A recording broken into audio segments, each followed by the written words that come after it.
Okay, good evening, everyone. Let's see, we actually got a few people in here tonight. Celeste, welcome. Tara, welcome. Luna, good to see you. Tony, good to see you back. And Servan, welcome.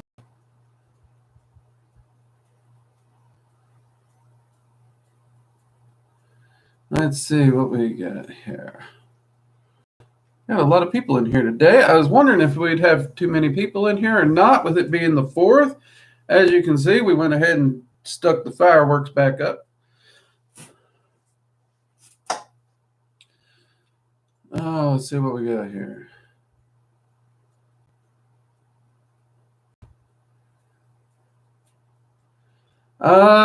Honestly, when it comes to good books to read on magic and the occult, it really depends on what you're searching for, looking for at the time. A lot of times, if you pick up the wrong book and it's not something you're interested in, or it's not something that you're ready to work on, you're just wasting your time reading it.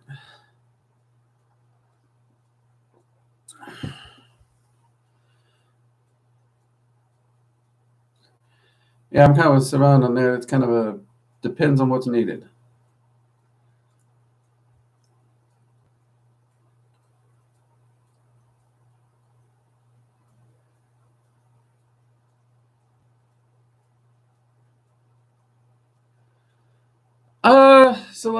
Honestly, when it comes to numerology, the Fae really don't care. They really do not. They follow the cycles of the year in nature, not numerology. So if you're working with the Fae, numerology is not really going to help much on that level. This time of year, working with the Unseelie or the Dark Fae or Winter Court, that is the preferred Fae to be working with at this time. It would be harder this time of year, if you're in the northern hemisphere anyways, to work with the Seelie Court or the Summer Fae, because they're no longer in the northern hemisphere, they're in the southern hemisphere. You also want to work with your daytime, nighttime, and your seasonal energy patterns.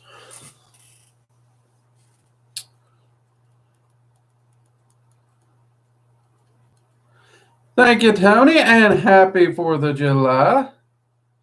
And thank you very much for that. Yep, Terry, you're late by 2 minutes. It is indeed 4th of July. And for many of you, I may not like my politicians, but I do love my country. But I had a very, very interesting conversation today. Two friends of mine that do not live here in the States, and in fact, they're in their home countries. One of them I can say is from Japan. The other one, I don't know if they want me to tell or not, so I'm going to pass on that one. And we were discussing the fact that both of these individuals are actually celebrating the 4th of July today. And that just kind of floored me. I was like, wait a minute. Whoa, hold on. Time out. What? And it led to an interesting conversation. Because there's a lot of places around the world, they look to America and its stance on general freedom, not necessarily or screw ups, and how they actually take pride in that and hold it as an example. But it curved over into a metaphysical concept that the lady from Japan brought up. And turns out she does interesting ritual work every year on the 4th of July, because that freedom concept is so high, so supercharged on the 4th of July across the globe, not just in America, but it actually creates a kind of energetic field for freedom around the globe, that she harnesses that for her magic, and directs it to things that she's trying to free up, applies it to areas where she needs to see individual justice, individual freedoms, those kinds of things. And I'll be honest with you, the conversation brought a little bit of a tear to my eye, because I have always seen this very much as a American holiday where Americans get together, We drink beer. We have barbecues. We set off fireworks. We wave flags. We have a good time remembering how good we got it. It never occurred to me that that sentiment, that mentality of this day could be a much, much bigger thing. And that was freaking amazing to me. That right there made my day. It really did. It made my day. Because some of you don't know, this day is kind of a mixed emotional bag for me because I love 4th of July. But it's also the birthday of a good friend of mine that was like a brother to me who passed away. So kind of a mixed bag there. But that really that was the extra cherry on top that just made me smile hugely. Now, I know I missed some stuff here. So after my little ranting about that conversation, because I wanted to make sure to get that in because that was just too cool to me. Let's see what we got here. See, Purified, welcome. Terror. Okay, got that.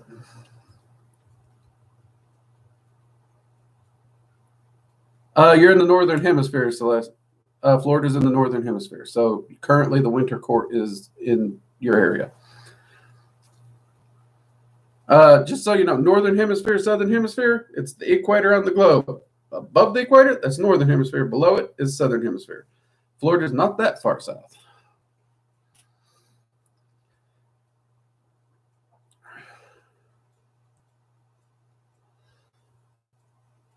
Oh, and just a reminder, this channel is not meant for anyone who is under the age of 13. I'm not saying anyone here is or is not, but I got an email and a complaint, and I'm going to state it again. This channel is not meant for minors in any shape, form, or fashion. We get up here, we talk about real shit, we have real conversations, and it can get deep. It is not meant for minors.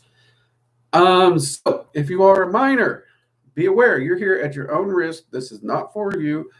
And we are not responsible for any shenanigans you get up to or cause to yourself. And please don't get your mama to email me. Because no, even with a parental email, I will not teach you.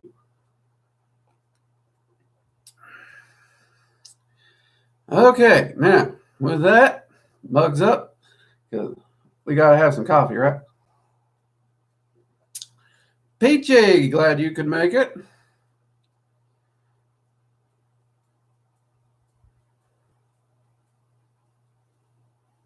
Missing 2 minutes is bad. I can pack a lot of info in 2 minutes. Well, thank you for your faith in me to cram a lot of information into 2 minutes. I appreciate it. I think I'm slightly off kilter there. There we go. I think that's a little better.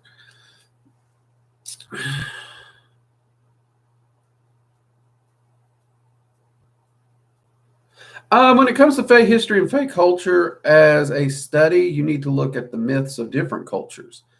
There is not one singular book that has ever done the Fae justice, just singularly on the Fae. I would actually recommend Irish and Celtic mythology. They have some of the deeper works on Fae ideology. You will find some within Norway and the likes. And here in America, you'll even come across different Fae histories and whatnot. But you have to look toward the myths. Currently speaking, there is not actually a book I can recommend. I have bought probably 30 different Fae books, and I wouldn't recommend any of them. That's one reason I'm so driven on this Fae path working is I'm trying to get a piece of material that I can recommend.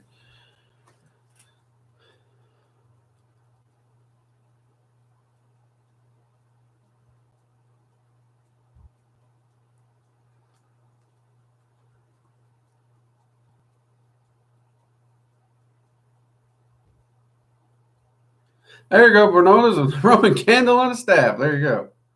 Mugs up, Jay. Good to see you.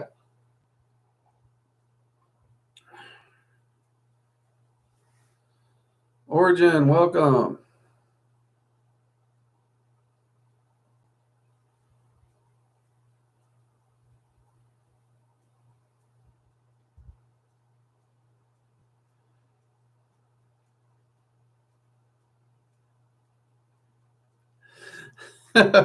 Best holidays, Halloween. Hard to argue that one. I mean, it is a fun one. I definitely do adore it.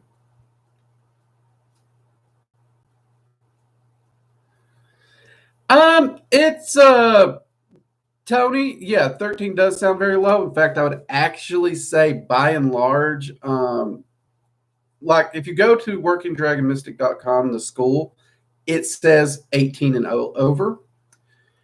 The age range here on the YouTube channel comes from the way YouTube breaks up their age brackets. So that's the reason that the 13 is on there, because anything that is under 13 is considered a minor. And then there's a whole new COPPA stipulations and all that we got to worry about. So by and large, everything on this channel is just automatically set not for kids. But you are correct, Tony, that by some of the deeper materials, I would actually place higher. And there's just really no way to sort out that gray area that we have on the channel. However, over at the school, it is 18 and over. Also, hit the thumbs up, people. Let's get some likes. We got 16 people in here and only 7 thumbs up. I'm not that ugly. Come on, give me a thumbs up.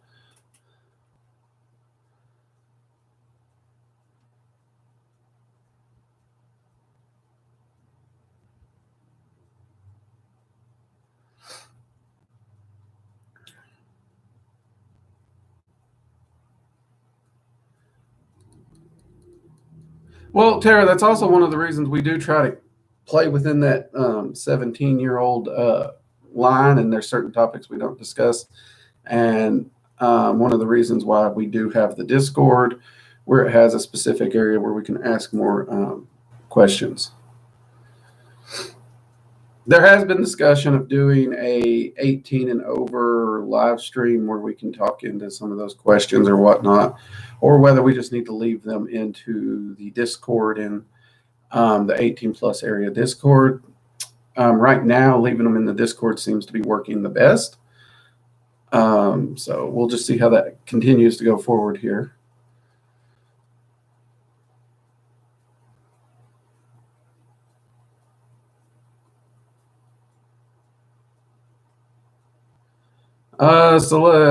It's actually easier to put energy in an object is very, very easy, Celeste. You just put it in there. It's easier to hold energy than an entity. And if you're trying to trap an entity, you better damn well be ready to handle the repercussions of pissing off that entity. I know a lot of people who attempt to trap entities, piss them off, and then complain because this entity is suddenly rampaging on them. And then they ask for someone else to help them. And it's like, wait, you tried to enslave an entity and it's upset and you're complaining to me about it. Newsflash, if you tried to enslave something and it's pissed at you, it has a right to be pissed at you. I am not going to help you. Okay.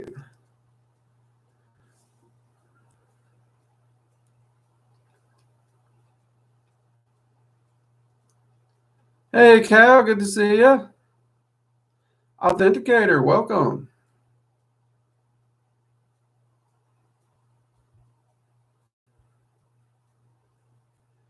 Welcome.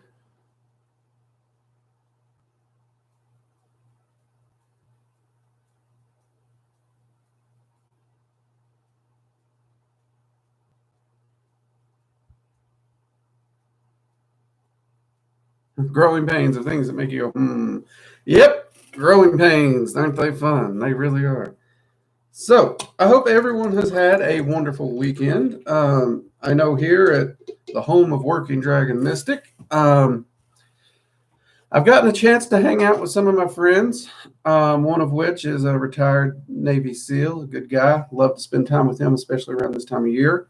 He took some time off to hang out because he's real busy. They're actually in the middle of moving. Of course, a lot of veterans in my area, a lot of people and active duty as well. So it's been a busy, busy time here in this town. But it has been amazing to watch the kids. To see a kid's face light up and smile with that awe and wonder that comes from even one of the little silly snap pops that you just throw on the ground, it goes pop. But to see their faces light up for fireworks, it's always something that's melting my little heart. So I've had a grand weekend. I really have, and I hope and you guys have had fun too.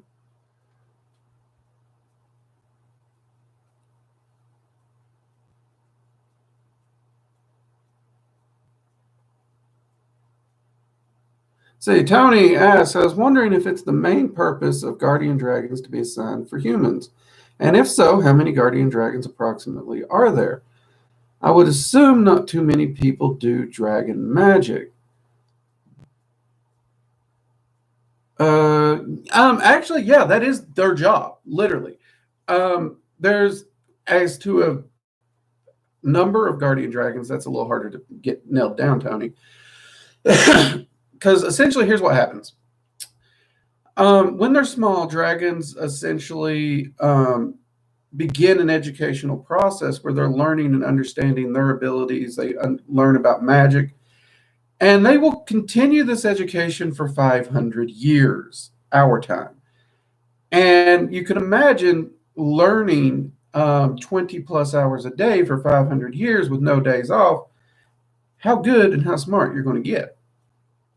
At the 500-year marker, their education's not done. It just moves into a new stage. And at that 500-year marker is when they would be moved into the position of what's called a guardian dragon. These are dragons who are then sent out into the multiverse to work with other entities and aid them and help them in their magical pursuits and growth, not just humans. And by working with them, they're building relationships with all the different entities across the multiverse and the dragons, and they're helping to grow and maintain the balance through this method. Guardian dragons only maintain this position for 500 years. The second a dragon becomes 1,000 years old, its educational period in that stage is over, and it moves into choosing an element. Because up until this point, dragons do not have an element. They don't. They may have a color, they may have a preference that might even be what they're considering once they do reach 1,000 years old. But at this point in time, they will not have an element. But once they hit 1,000 years old, they will move into an elemental dragon and they will begin to work within that element. And they will spend a minimum of 5,000 years in the first element they pick. After that 5,000 years, they can actually move over to different elements and they can actually transition. A dragon's element does not determine its fate. It can always change elements and learn from another element. After it has picked up at least 3 elements that it has knowledge of, then and only then can it actually begin to consider a position as a co-magician. Though, more often than not, the 9 rulers prefer dragons that are actually well diversed in all 9 elements for co-magicians. So unless they're running short of co-magicians, which currently that's not happening, co-magicians have to have spent time in all 9 elements. They will have to have spent the 5,000 in one and at least 2,000 in all the others before they can make the stage of co-magician, at which point they leave the elements altogether. So a co-magician, again, does not have an element. It's no longer elementally aligned. It may show personality traits and distinctions of the last element it was in, but it itself does not have an element now because it has to be versatile enough to fully function in all 9 elements in order to do its job. That is where your co-magicians come from. Does that answer your question?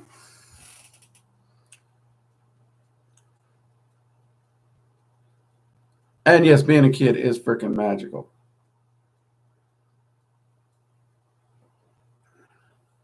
I actually encourage people to try and maintain that childlike wonder and fascination when exploring the world. I love it. That's one of the reasons I love what I do. I'm always learning something new. It's always something fascinating, some crap I've never seen before.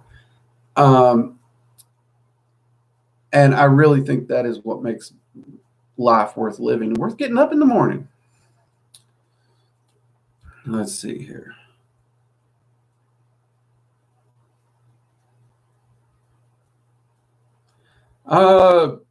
Tara, are there any dragons that visited the Celts and various European areas in the past? Yeah, dragons have visited all areas of this planet in the past. That's the reason dragons show up in the myths of every culture on the planet.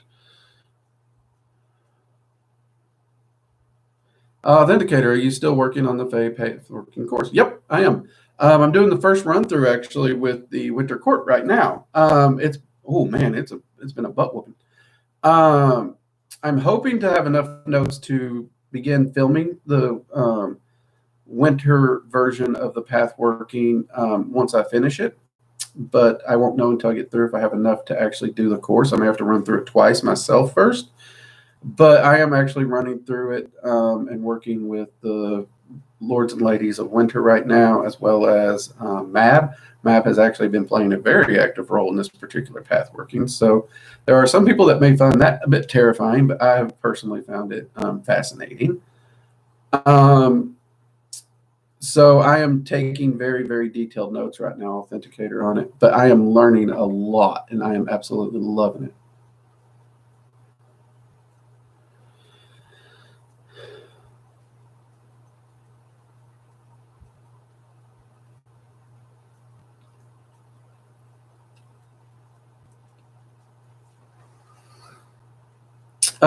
Then eventually, what?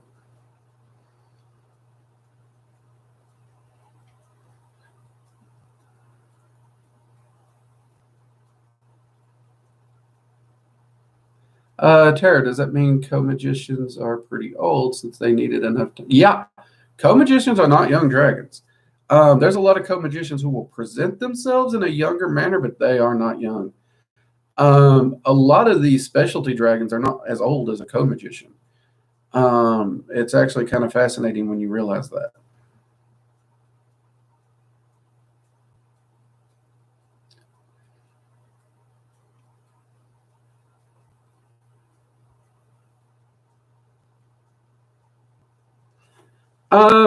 When a guardian dragon, no, when a guardian dragon's assigned to you, you are its job. You are its job.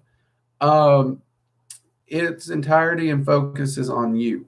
The only added duty that a guardian dragon will have is occasionally it'll watch smaller dragons that are sightseeing or they're on a small break from lessons for a few hours. That's the reason you will see so many of the little tiny itty bitty dragons around a co-magician so often, or guardian dragons, sorry, because guardian dragons do often act as a babysitter for some of the smaller ones to keep them safe when they're not necessarily in lessons or whatnot, and to begin to get them exposure to other planes and areas so that they have that firsthand exposure and knowledge of these places as they grow up. But otherwise, yeah, its focus is entirely on you.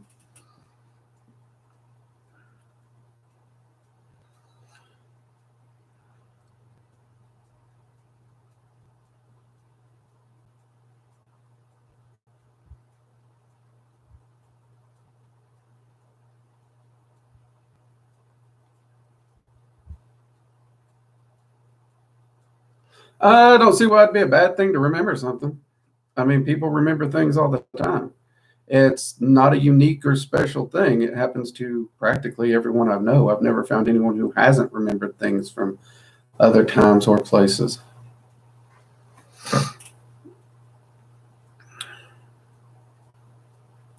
Heroin. Oh yeah, they do. Once they get up there in the years, they can actually eventually pass on. Dragons do actually age. Um, and that in and of itself is part of the balance in which they seek to protect.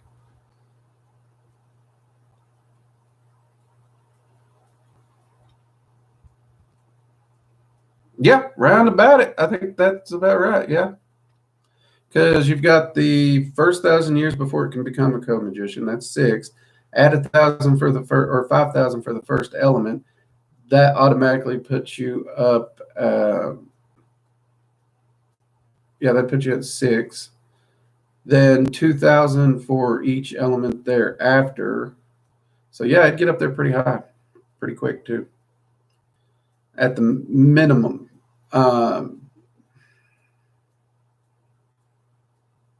Good luck. I think I learned something from my own minor.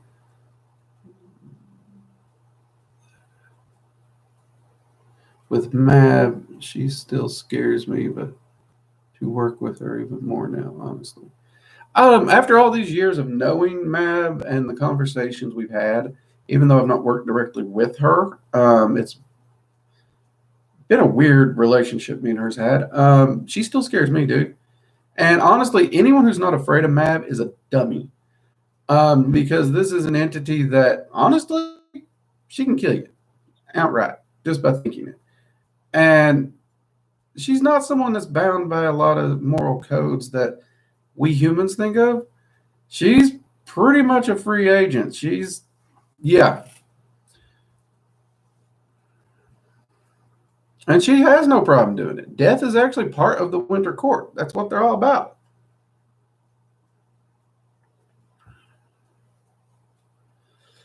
How do you know if you're a really good magician or energy practitioner? Well, that based all on your results. There's no such thing, Celeste, as being born a good magician or being born a good energy practitioner. It's not a gift. It's not a gold star. It's not something special that's placed upon you. Any person born into the physical plane can be a magician or an energy practitioner. In fact, all people on the physical plane are magicians and energy practitioners at some level because we can all manifest and control energy. The question is, how much work do you want to put into it? How well do you want to develop the skill? How do you know you're a good athletic bodybuilder? How do you know you're a good long distance runner? You get out there and you do it and you see the results. That's how. If you tell me you're a high priest or a high priestess and you can't manifest enough money to pay your bills, I'm not going to hold a lot of respect for your ability. Because at the end of the day, what you can manifest with your magic and with your energy work, it has to matter. Because otherwise, you can just raise your hand and say, I'm this.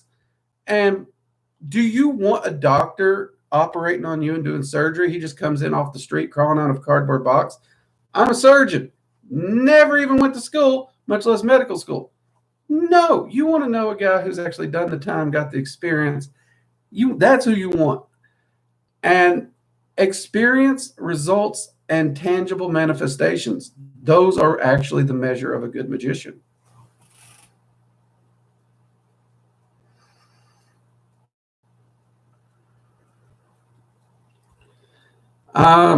Ironically, I fixed my internet issues. Um, my internet company's working on our speed one, so it's kind of dropping a lot as they're installing new lines and rerouting for more reliability. Imagine the irony. We're working on the reliability, so it's actually making it more unreliable. Um, but there's a second bandwidth that we have access to, and I drop down to it. Nothing I do is over what that bandwidth is, but since they're not working on it, reliable as can be. So that's a little handy there. Nope, nope, it's not on mine this time. Because it always shows me, there's like a little indicator over here for me. And I'm showing solid. And yeah, so is the modem too. I can see the modem from here too.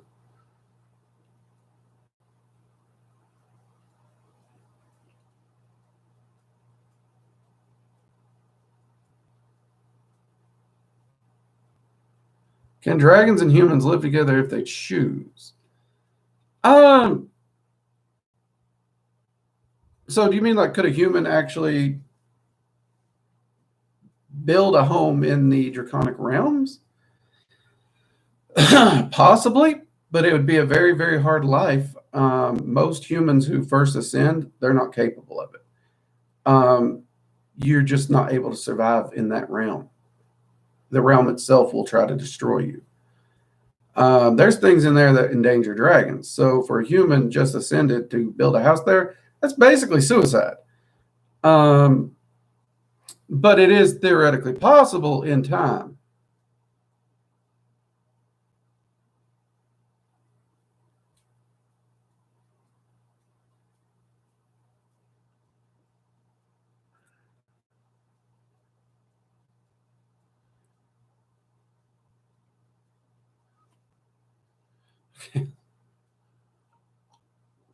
So tell me, welcome.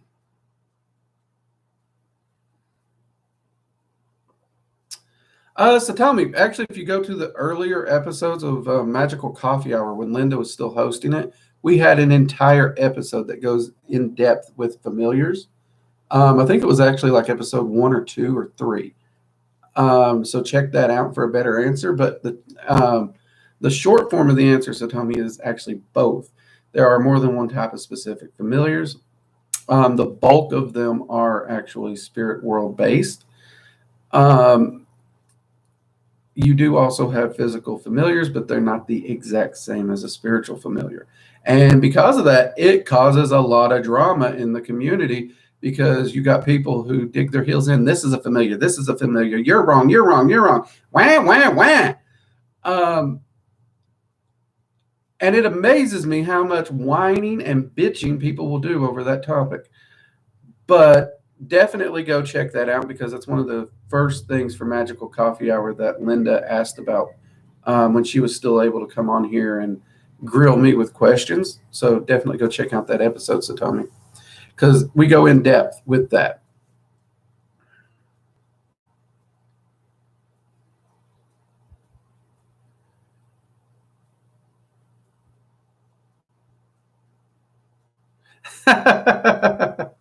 Tara's dad, thank you much. I appreciate it. I'm glad you liked the hat.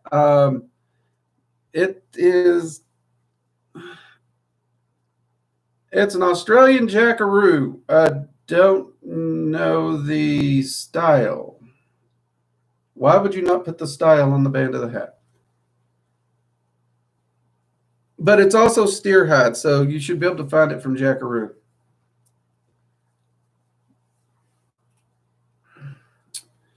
It's actually it's getting harder to find this one. I don't know what I'm going to do. I do actually. Last time I ordered it, they sent me uh, a second one, identical. So once this one dies, I have a spare. But after that, I don't know what I'm going to do. I may have to just stick to like the fedora styles, like this one that you all see me wear a lot. And yes, I'm that bad that I actually keep my hats near my desk in my office. I got one in the office and one by the door, so I'm always ready for needing a hat.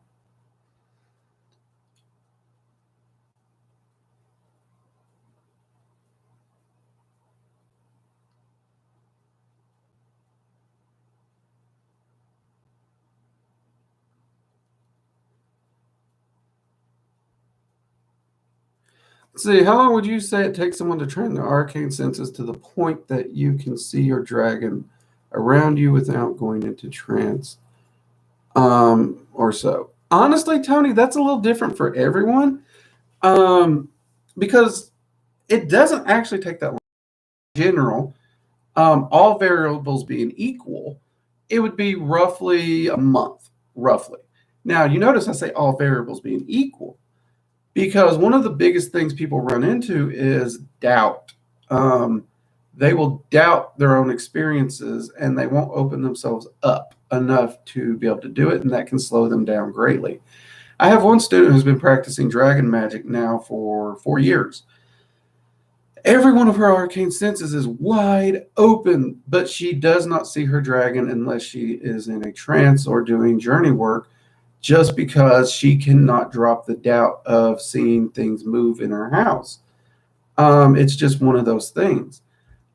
Um, and in general, that's just kind of what it is. You have to allow your physical eyes and your mind's eye to function at the same time. And getting those two to click like that is a little difficult for people. So, more often than not, you start by seeing the image in your head. You just look over, and in your head, the dragon's in this section of the room, but your eyes are saying, no, it ain't. And doubt really gets in your way on that.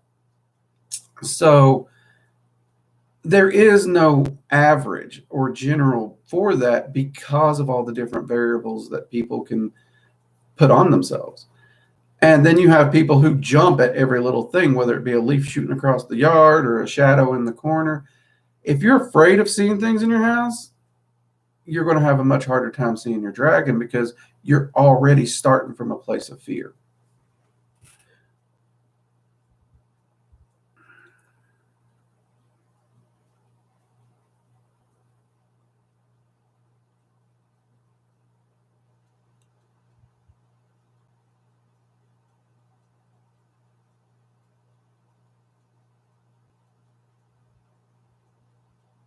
I mean, that's one of the reasons that honestly the scientific method has actually helped my practice.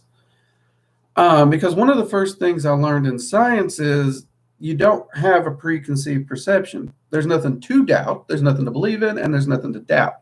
You just go into it to see what literally happens. And you follow the data and you follow the results. And you continue the experiments and you continue to tweak as needed. You just, without the data, you don't doubt. And without the data, you don't believe. Um, so following that method actually allowed me to just throw doubt to the side and just dive into my work. And you conduct the experiment with your eye on the goal, but you don't have a preconceived notion of doubt or success. You apply yourself trying to reach the goal. And it removes the two. And that has allowed me to manifest and grow. And the thing is, as you start seeing those results one after the other, doubt's not in the picture. You've got the data, you've got the results.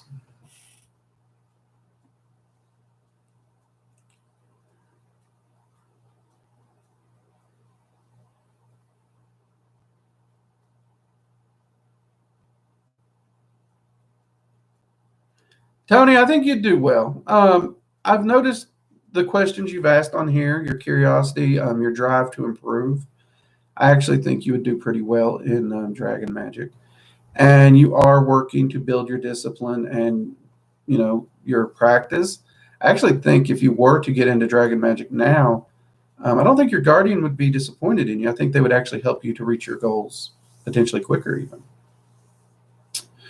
Oh, and with that, people, come on, give us a thumbs up. We got 22 people hiding in here and only 15 likes. Come on, thumbs up.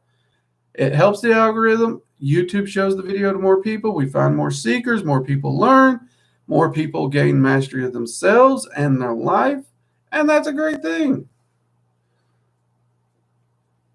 We're not trying to hide this information. We're not trying to put it behind a wall or anything like that. There's none of this gatekeeping crap around here.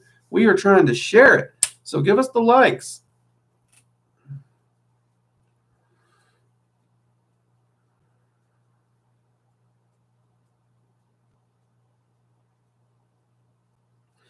Purified. That's pretty much how it happens here.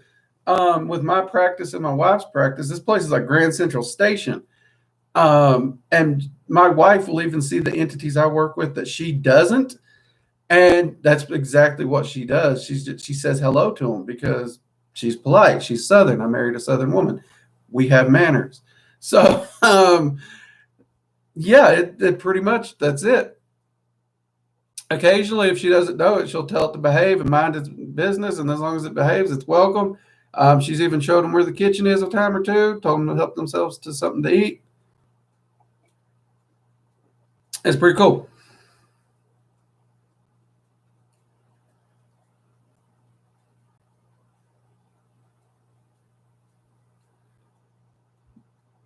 There you go, Tony. Yeah, dive on in. The best time to do anything that you're wanting to do is now.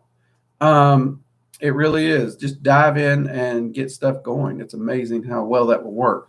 And let your guardian know straight up when you meet your guardian. When you get to that point in the course, tell them you have this personal concern.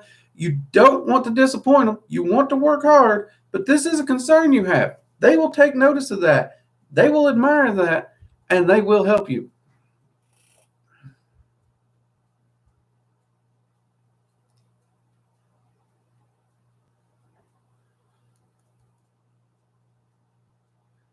Born attractive, feel pretty.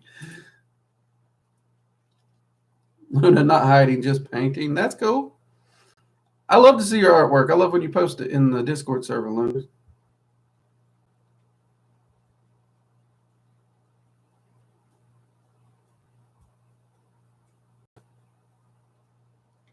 Well, Celeste, here on the channel, there is a lot of information to get started with. I am hoping to post more Fae videos, but right now I've got so much information we got to get through. So hopefully I can get more of the Fae videos out. It's just been a crazy time of year right now for us. Hopefully when the wife gets back and takes a little bit of the day-to-day wear and tear load off my back. Maybe I can get more diverse in some of the stuff I'm doing. Right now, we're trying to get more of the angel videos up to balance out the Goetic spirit videos. I'm wanting to do a few more deity videos as well. So yeah, we got a lot of projects that are going, and we are actually considering getting ready to dive into filming another not yet named for released course. So we got a lot in the burner right now.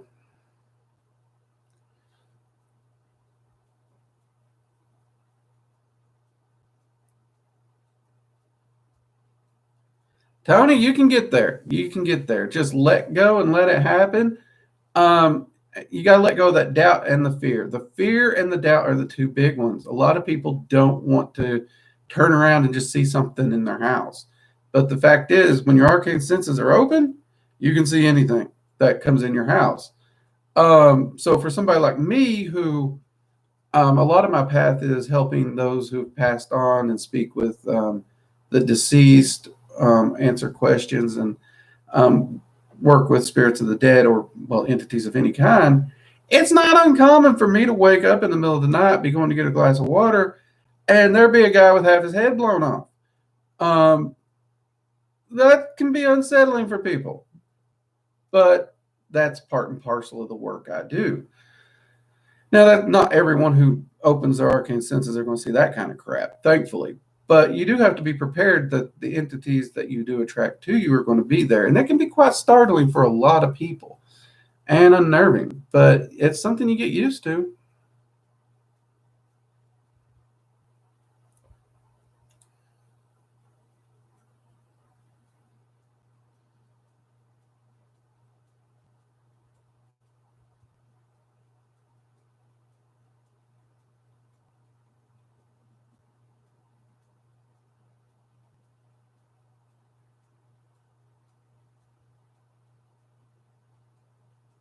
Yeah, Celeste, we actually, our goal with, again, we're not gatekeeping. We're not trying to withhold information. We are actually trying to get this information to as many people. So one of my goals with the school is to make the courses as absolutely available and affordable. All these people out here charging $3, $4, $5, even $1,000 for a freaking class. Hell no. My motto is, if I truly believe I can manifest what I need, I don't need to charge you $1,000 for Dragon Magic 101, because I can pay my bills without that. So yeah, the courses that you'll find over at workingdragonmystic.com, they help us pay the bills for the website and the other things we do to share this information.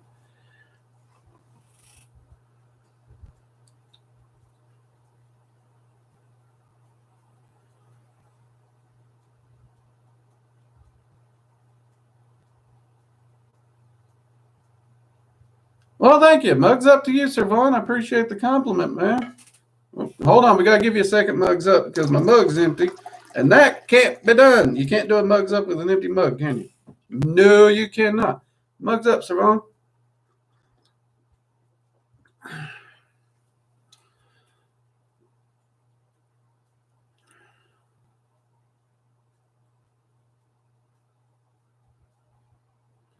Yeah, being able to stay calm in a situation, Tony, that is a blessing.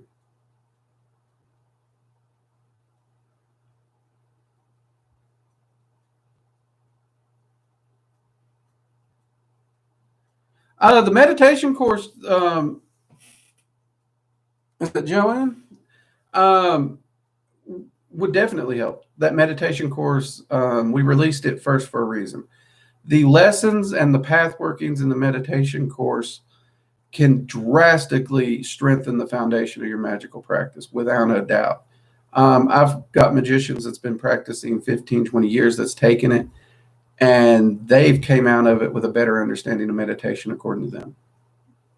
So that seems like a bit of an overly lofty compliment, but I don't know if the course is that good, or maybe their meditation practice was that crappy over the years. I don't know, but there are a lot of people who have written me about how much it's helped them with their foundational practices. And because of that, you build a stronger foundation, everything on the foundation increases as well.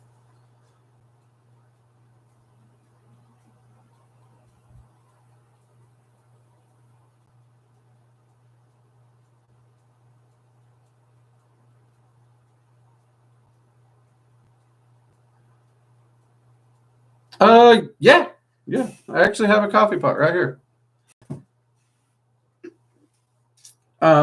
It's kind of funny actually because I have a Keurig over there, so I can actually have coffee while I'm making coffee. This is actually a thermal carafe, so it can go anywhere else that I happen to be working. Because whether I'm in the ritual room working, whether I'm in the upstairs office or I'm in the downstairs office, I'm a workaholic, so my coffee has to be able to go where I go. Um, so I have two thermal carafes that I go through. I keep them in a rotation. So I've always got coffee at hand.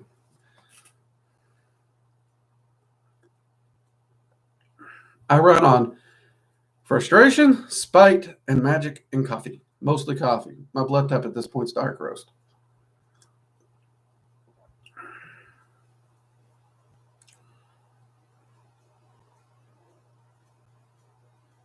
Celeste, would the meditation course help you not fall asleep during it? Um, that's a hard question. By and large, not falling asleep during meditation largely comes into your ability to practice the meditation and your understanding of meditation and different tips, tricks, and techniques that are utilized. So, in that respect, I would say that many of the practices and styles of meditation and everything that's presented in the course, yes, you will find something in there that will keep you awake while you meditate. Will it help you in all forms of meditation? I don't know. That can be a different thing because I have had students who are, well, let's be honest, they're narcoleptic. So stationary meditation is just not a thing for them because they will fall asleep. But there are other forms of meditation in which there is in that course that they can utilize and do utilize. So in some respects, yes, the course can help.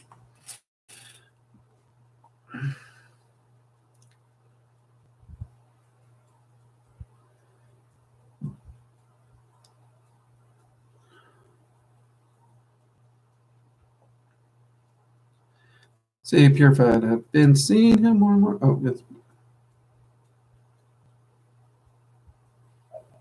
Oh, shadow entities are perfectly normal. We see them around here all the time. Like I said, we got so many entities crisscrossing through, whether they're messengers, entities that work with other ones. I work with so many entities that deal with the dead that it's, yeah, Grand Central Station. So shadow entities around here is pretty normal. Also, a lot of dragons will present firstly in a shadowy manner, or even other entities can do that. So shadow entities are pretty common. And oftentimes, even if an entity is not necessarily on this plane or visiting your home, if it's crossing, like on the astral, it'll appear as a shadow. So most of the time, when you see a shadowy figure, it's not even actually in your house. It's on the astral, just passing, and it's just crossing at the same location your house would overlap, and it's not even aware you're there.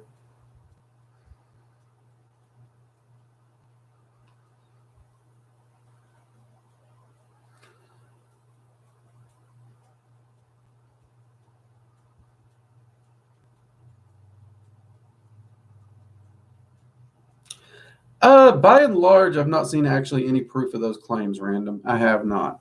I know for a fact from the dragons that it's an impossibility that a human being was a dragon in a past life. I've not really necessarily ran this question through angels and demons, but giving their personalities, it seems extremely unlikely. Now, that said, we do know that there is at least blood of angels and demons throughout humanity because certain angels have actually mated with humans at one point.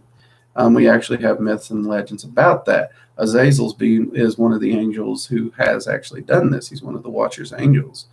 So that is a possibility. But as far as were they in a past life, generally no.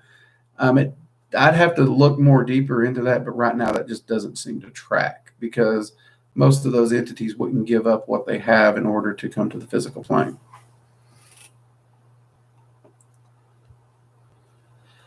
On it, Chan. Hey, Charleston. Enjoy the beach down there if that's where you're at, man. Have a good vacation, on it, Chan.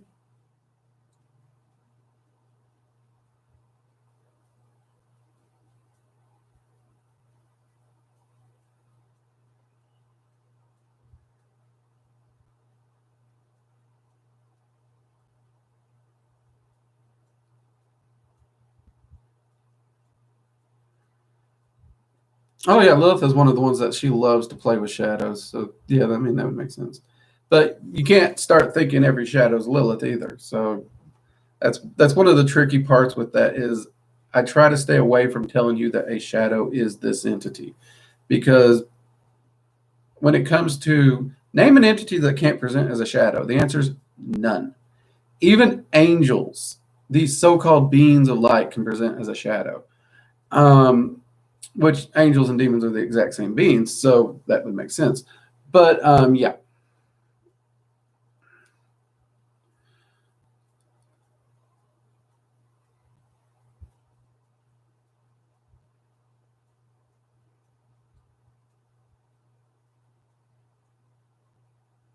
So yeah, rainbows after storms are gorgeous. So let's see what we got here. We're at 51 minutes, so we probably should get ready to wrap up here.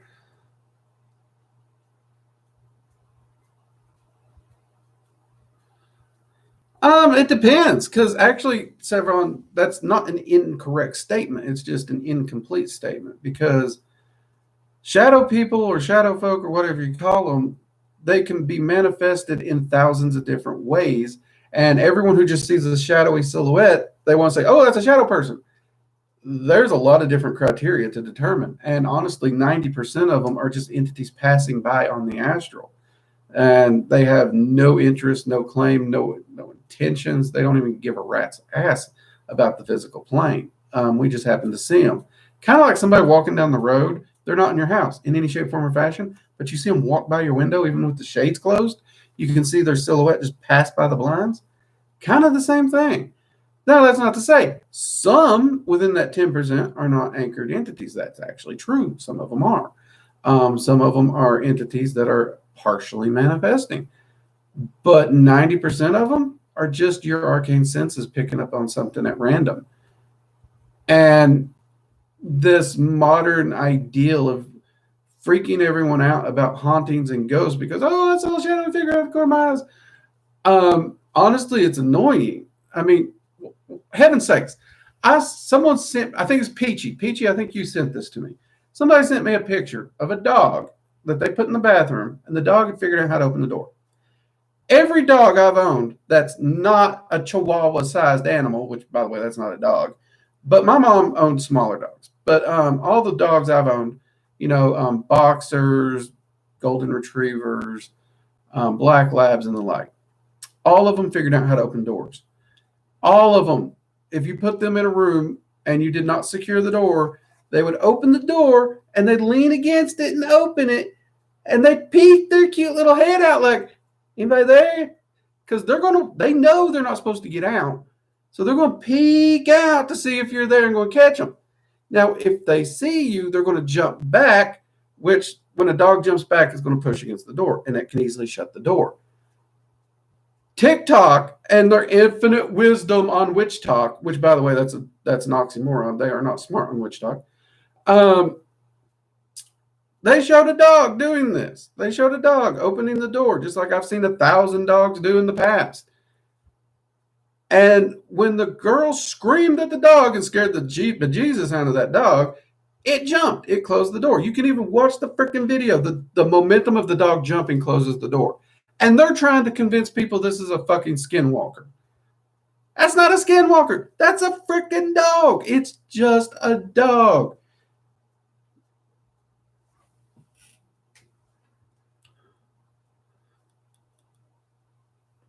It really does amaze me how so quick to scare tactics and horse shit people are. They're willing to believe anything.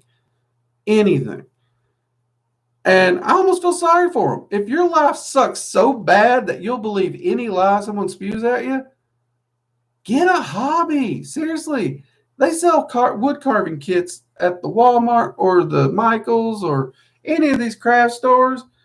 It'll give you a shitty wood carving knife, even they'll even give you a block of balsa wood. Start whittling. Take up a hobby of whittling. That would be more entertaining. It really would.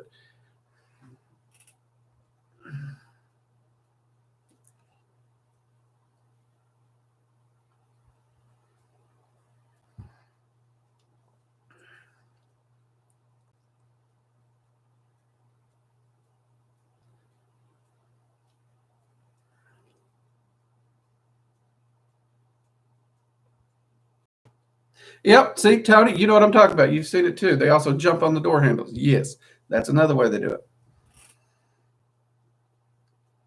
I'll be honest, from the dog's perspective, if you turn the volume off and you watch the dog's expression on his face, it's freaking adorable because he's just peeking out like, oh, you're gone, right? Oh, crap, you're not. And he just jumps back. It's adorable. I love dogs.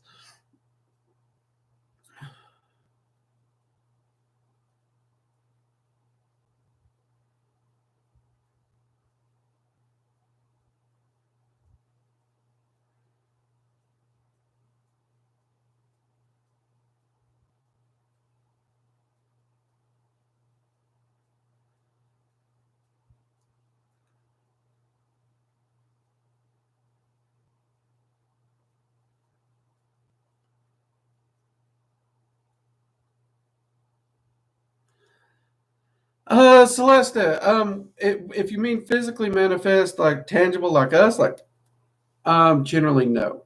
There's no proof that they can do that at all. Is it possible to summon them through evocation to the physical plane? Yes, but summoning an entity to the physical plane does not give them a physical body because they are not a physical being. Therein being the limitation.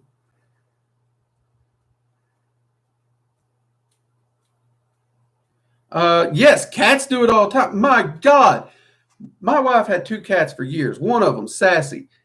That cat was freaking smart. She figured out how to pick up pencils and everything with her little paw. She figured out how to open doors and cabinets. We tried child safety locks. That did not work. She figured that crap out. Animals are a lot smarter than people give them credit for. They really are. And if you have a large dog in your house and you have not figured out that dog is smart enough to at least learn how to open a door, you might be neglecting your animal. Seriously, because how do you own a dog and not realize this? They are some creative little buggers. I mean, I have seen pugs figure out how to open a door. Granted, it's a lot more effort for them because they've either got to start moving things or they got to start jumping like a Jack Russell to try and get that doorknob. So it might take them longer. It might be a lot more effort, but they know how to do it when they put their mind to it. Only Chan, I'm not even going to deny it. It is. My daughter actually eventually got me over on there because she started up a little bit of a TikTok herself, so I was supporting it. And one of my friends explained to me TikTok is not meant for education, it's meant for go in there and watch stupid videos and laugh. Okay, that makes sense. Now, when I go on there and I watch stupid videos to laugh and I see people telling jokes or, I get that. It's a quick way to, get a cute few laughs, raise your spirits. I like that.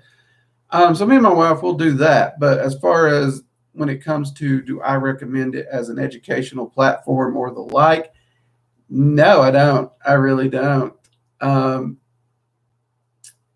in fact, in the last year, I'd say 75% of the issues with clients that I've had to help and fix, all their issues were caused by witch talk.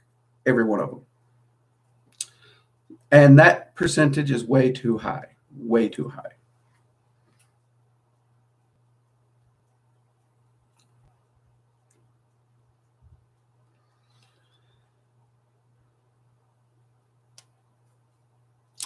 Well, we actually have a hailing ritual here on the channel. We also have a video on how to connect and contact a deity.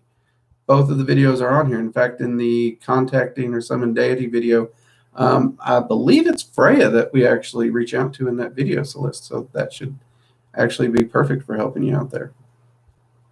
Do be ready though. Odin does not take bullshit. He is. You better be ready to work if you reach out to Freya or Odin.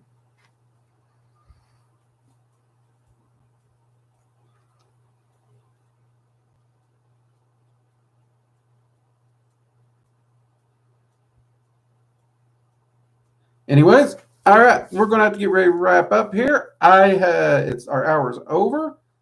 They're starting to set off the fireworks, so we're about to get noised out anyways. Y'all have a fantastic week. Have a lot of fun. Stay safe. Keep up your research. Keep up your journals. And for those who have been asking for it, the Ascent video is coming out on Tuesday. So hopefully you all enjoy that. We're going to be talking about Ascent, the path to Ascent, and how to potentially find your path to Ascent. So that should be a fun and interesting video. Hopefully it meets your all's expectations. It was a little bit of a tricky one to do, but it is coming. I know many of you keep asking me about it in the streams. I know sometimes the videos can take a while to get out, and I do apologize. It's a one-man show here, and we do the best we can. But believe me when I tell you, I do listen to you all, and I do try to get the videos and the content you want to see. It's just I'm limited in what I can do. However, with that said, to all my members and supporters, thank you very much for your support. Every bit of your support really does help this channel and does keep the content coming in so many ways, and I am very appreciative of it. For the 4th of July, Tier 3, you guys got a very special discount to the merch store, and we also dropped a discount to everyone celebrating the 4th of July. That was inspired by my conversation earlier today with my friends from Japan and elsewhere, because I believe this is something we can all celebrate in some way. So by all means, pop over to the community tab here on the channel and grab that discount code for, well, everyone, if you're just everyone, but for the Tier 3 members and the like who get that for the monthly discounts, of course, for being a channel member. Your I think it was 15% discount is in the members only post. And for those who are out there having fun, whether it be a bonfire, fireworks, shenanigans, whatever it may be tonight, stay safe while you do it and have a great week. I will see you all Friday. Take care and good night. Bye-bye.